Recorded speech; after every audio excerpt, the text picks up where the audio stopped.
Attorney Ferdy Damasio.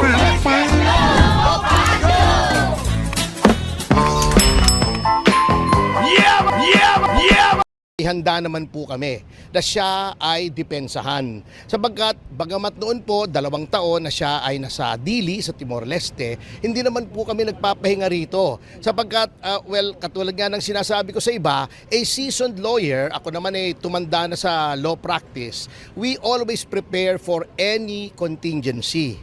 So habang nandun siya, inisip na rin namin na baka noong mga panahon na hindi pa namin malaman kung anong kahihinatnan noong request for extradition, naghahanda naman po kami. Hindi po kami tumitigil dito ng paghahanda sa kanyang mga depensa. Lalong-lalo na po ngayon na halos lahat po o pwede nating sabihin lahat na ng mga testimonya laban sa kanya ay binawi na ng mga gumawa ng mga testimonyang yon at sinasabing sila ay tinakot, sinaktan, binigyan ng mga abogado na hindi naman nila gusto, matibay naman po ang aming depensa kung siya po ay haharap na sa hukuman.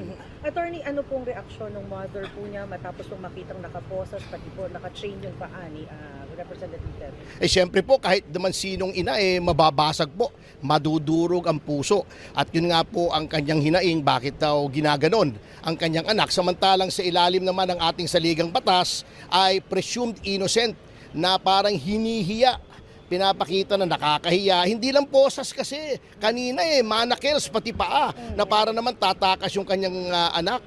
Talaga namang may presumption of innocence. Ito po ay kasama po sa pattern of harassment and persecution na sinasagawa po ng kasalukuyang administrasyon laban sa mga Teves. At hindi lang sa mga Teves, sa ilan sa kanilang mga kalaban sa politika katulad ni Attorney Harry Roque.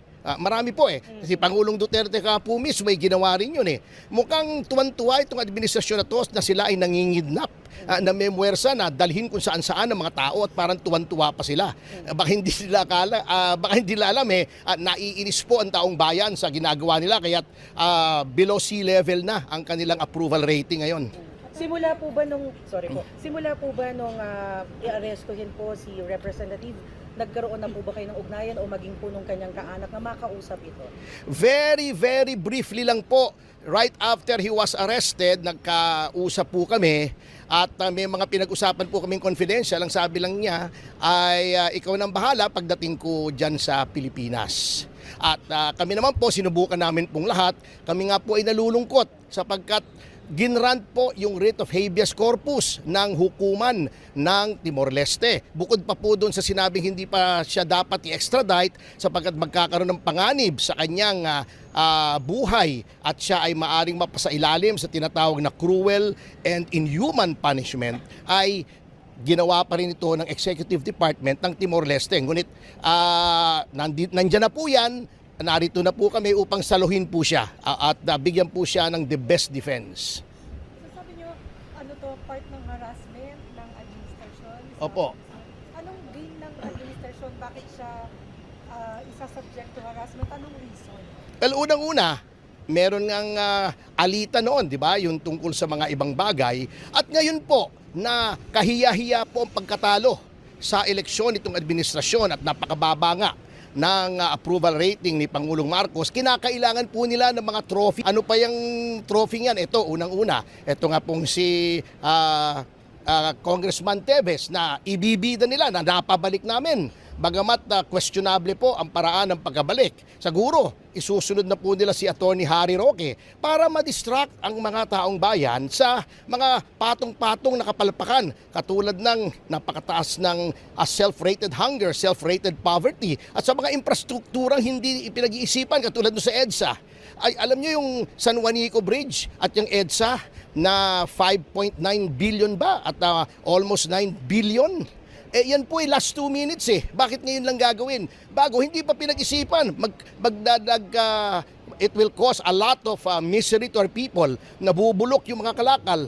Hindi makarating yung mga gasolina doon po dahil sa San Juanico Bridge. Ito naman, katakot-takot na trapiko. Pagdating ng June 16 dito sa EDSA, ito po ang pantakip nila sa lack of achievement nila.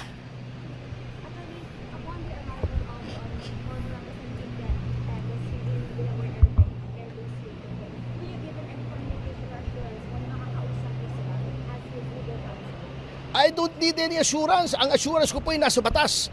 Nasa batas, the moment he lands in Philippine territory ay entitled siya sa counsel. Yan ay nasa saligang batas. Kaya lang, kaninang umaga pa po kami nakikipag-ugnayan sa 3 ahensya ng gobyerno, yung NBI, DOJ, at saka ng Bureau of Immigration. Tinatanong namin anong oras, saan lalapag, at paano namin makakausap ang aming kliyente. Wale, deadma. Paano yan? Sana lamang po, ang kasama naman pala niya ay si dating judge at ngayon NBI Director Jaime Santiago, na alam po naman niya ang mga karapatan ng isang taong akusado sa krimen, na aside from the presumption of innocence, the right to remain silent against self-incrimination and the right to counsel. Alam niyo po ang karapatan ng abogado na kausapin ang kanyang kliyente, mas matindi pa po sa mga kamag-anak.